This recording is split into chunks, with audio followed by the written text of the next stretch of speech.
ధనుష్ దర్శకత్వం వహిస్తూ నటించిన రాయన్ బాక్సాఫీస్ వద్ద ఘోరంగా చతికిలపడింది.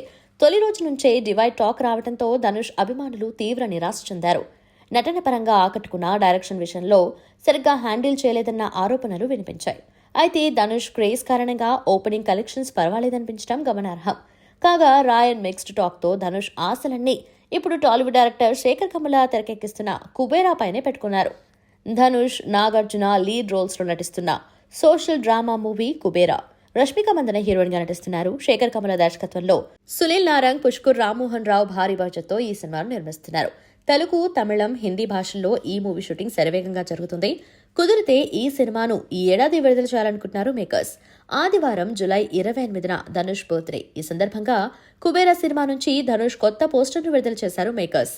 ఇది వరకెన్నడూ చేయని ఓ సరికొత్త పాత్రలో ధనుష్ కనిపిస్తారు. ఈ సమయంలో ఆయన పర్ఫార్మెన్స్ నెక్స్ట్ లెవెల్లో ఉంటుంది అని చిత్ర యూనిట్ పేర్కొంది. బాలీవుడ్ నటుడు జిమ్ సర్బ్ కీలక పాత్రలో నటిస్తున్న ఈ సినిమాకు దేవిశ్రీ ప్రసాద్ సంగీతం అందిస్తున్నారు.